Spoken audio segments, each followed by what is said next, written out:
Bonjour la team, j'espère que vous allez bien. Nouvelle vidéo, réaction à chaud. Aujourd'hui, il s'agit du deuxième épisode de la seconde saison de Vinland Saga. Si vous avez raté mes précédentes vidéos réaction à chaud, il y a le bouton en haut à droite. Si ma vidéo critique de la première saison vous intéresse, pareil, vous pouvez cliquer sur le bouton en haut à droite. Si vous voulez soutenir la chaîne, un petit pouce bleu de soutien, le petit abonnement sur YouTube et n'hésitez pas à me suivre sur mes autres réseaux sociaux. Tous les liens se trouvent dans la description. Comme d'habitude, cette vidéo sera composée de deux parties. Première partie sans spoil, deuxième partie avec du spoil. Je vous mettrai cette petite icône en haut à droite pour vous dire qu'on sera en partie spoiler. Alors, disclaimer, j'ai lu vos différents retours par rapport à mes précédentes vidéos critiques à chaud sur Vinland Saga saison 2. Je vois que pas mal de gens m'ont dit que il faut être patient concernant cette seconde saison et que le meilleur est à venir. Alors, c'est vrai que je ne suis pas habitué à découvrir Vinland Saga de cette manière. Je rappelle que la première saison, je l'ai enchaînée il y a quelques semaines. En gros, j'ai terminé la première saison genre 24 heures avant la seconde saison. Voilà. J'ai pas dû attendre 3 ans comme la plupart d'entre vous. Je n'ai pas dû aussi attendre chaque semaine le nouvel épisode. Donc du coup, moi, j'ai binge-watch en fait. J'ai enchaîné les épisodes en moyenne 4 à 7, 8, 9. Voilà, c'est... Bon, peut-être pas tous les jours, mais un épisode... Enfin, je faisais 4 jours, enfin, un jour, 4 épisodes, puis après 5, puis après 3, puis après 6, après 7. Enfin, bon, je les ai enchaînés assez rapidement, la vingtaine d'épisodes de la première saison. Du coup, les épisodes mous, enfin, pas mous, mais plutôt les épisodes qui sont calmes, justement, c'est le fameux calme avant la tempête, parce qu'il y a un intérêt d'avoir des épisodes où il se passe pas grand-chose en termes d'action. Il se passe plutôt des choses intéressantes par rapport à la psychologie des personnages, et aussi à la mise en place des futurs conflits. Donc on a besoin de ce genre d'épisodes. Sauf que en fait, quand tu enchaînes les épisodes, comme je l'ai dit, entre guillemets, calmes, sans grosse scène d'action, bah en fait on les oublie, ils sont pas gênants, parce que derrière, on enchaîne, et du coup, il n'y a pas de souci. Alors, pour la saison 2, bah, là je suis limité, comme la plupart d'entre vous, à un épisode par semaine. Et quand t'as un épisode mou, c'est... Comment dire? C'est frustrant. Voilà, en fait, je pense que c'est plutôt ça qui m'a gêné dans l'épisode de la semaine dernière. C'était frustrant d'avoir un épisode... On est encore dans la mise en place. C'est vrai que là, on est qu'au 3e épisode, c'est vraiment que la mise en place. C'est juste qu'en fait, la fin de la première saison, j'avoue que ça se terminait en apothéose et... Tu te dis, voilà, il y a plein de questions, enfin, t'as envie d'avoir des réponses à pas mal de questions. Et en regardant les premiers épisodes de la seconde saison, il y a de nouvelles questions qui pop et t'as toujours pas de réponse par rapport à la fin de la première saison. Enfin bref, je ferme le disclaimer. En tout cas, je vous ai lu, je vous ai compris, mais voilà, je vous ai expliqué pourquoi j'étais un peu frustré la semaine dernière. Donc, nouvel épisode assez intéressant. Bon, c'est la suite directe du précédent épisode, donc il n'y a pas de, comment dire, il n'y a pas d'ellipse. Donc, on suit le jeune maître Ormar, accompagné de Renard et de Blaireau, qui lui propose de boire un coup, et s'ensuit une discussion dans laquelle on va dire, on essaie de comprendre ce qui tracasse le jeune maître, Ormar, qui a, je crois, 17 ans. Enfin bref, il est dans l'âge où il finit d'être un enfant et commence à être dans la vie d'adulte. Et en fait, lui, il a envie de croiser le fer. Il a envie de faire la guerre, la vie paisible, travailler dans les champs, c'est pas sa came. Voilà, il veut de l'action. Et ce qui est assez ironique, c'est que dans la même zone, il y a Thorfinn qui, lui, a connu la guerre et je pense que sa vie, on va dire, actuelle, lui convient dans le sens où, bah justement, il a trop vu, il a trop tué, il a vu trop de choses, il a vu comment dire, l'horreur de la guerre pendant trop longtemps, et là, il aspire à une vie simple, voilà, couper du bois, voilà. Dormir dans une ferme, manger du pain avec un petit morceau de l'air d'ameur. Voilà, c'est la vie qu'il a actuellement. Et Et du coup, dans cet épisode, bah, on apprend que le jeune maître a envie d'être un homme. Et là, t'as Renard et Blaireau qui lui proposent une solution un peu radicale. Et du coup, bah, on découvre dans cet épisode ce que proposent donc les deux, là, les deux qui travaillent en fait, je crois, pour son père.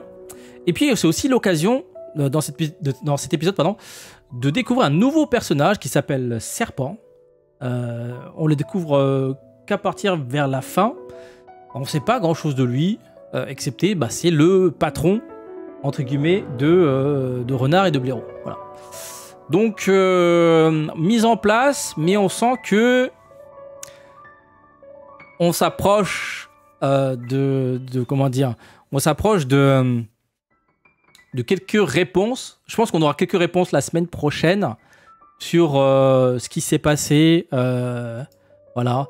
Donc, hâte de découvrir tout ça la semaine prochaine. Donc, un épisode de transition, mais je pense que là, on va commencer à avoir des réponses.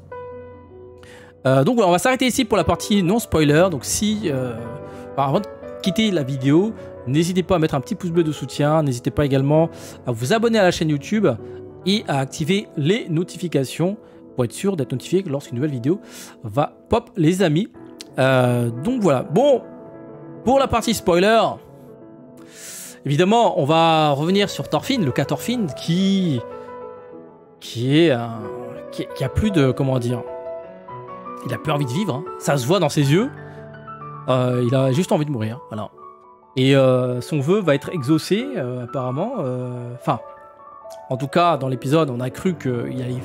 Après, je me suis dit, imagine les scénaristes tuent le personnage maintenant. Ce serait quand même une dinguerie, non? On change de héros. Le nouveau héros, c'est Einar. Du coup, on recommence tout. Donc bon, finalement, ça a été, on va dire, stoppé par l'intervention du fameux serpent. Mais voilà, c'est assez curieux de voir que celui qui a vu la guerre veut mourir et celui qui s'ennuie, donc le jeune maître là, qui s'ennuie, qui trouve la vie un peu fade, lui il a envie de voir la guerre, tu vois. Il a plein d'énergie, il a envie d'être un homme, mais il se rend pas compte de ce que c'est la guerre en fait. C'est déjà il a du mal à tuer quelqu'un, voilà, il bégaye face à sa première victime. C'est un peu triste dans le sens où, comme le dit Blaireau et Renard, les esclaves en fait ils sont pas propriétaires de leur vie. Cette phrase elle est incroyable. C'est vrai en plus, c'est vrai. Leur vie dépend de celui qui les a achetés en fait. Donc c'est pour ça que les deux ont décidé d'utiliser Thorfinn et Einar comme comment dire, épouvantail pour que le jeune maître découvre ce que c'est de tuer quelqu'un en fait, tout simplement. Donc voilà, Thorfinn qui est prêt à se sacrifier pour sauver Einar.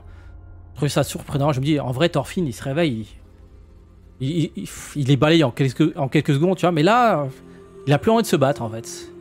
Et c'est vrai que je suis curieux de savoir qu'est-ce qui s'est passé entre la fin de la première saison où il était prêt à tuer tout le monde, oui c'est ça, il était prêt à tuer tout le monde pour pouvoir ensuite tuer Askeladd, et là on a juste un cadavre, un Walking Dead, voilà, un mort-vivant, un mec qui marche, il est encore en vie mais il marche et voilà, on voit qu'il n'y a plus d'âme, il n'y a plus rien, il est vide. Il y a un moment il dit une phrase, quel est l'intérêt de... Enfin, je sais plus c'est quoi la formulation exacte, mais à un moment il dit quel est l'intérêt de vivre quand il n'y a pas de joie, il a jamais connu la joie ou un truc comme ça, tu vois. Parce que je rappelle que quand il était enfant, avant qu'il quitte son Islande natale avec son père, il vivait des jours heureux avec sa mère, sa sœur et ses copains. D'ailleurs, aucune mention d'eux pour l'instant.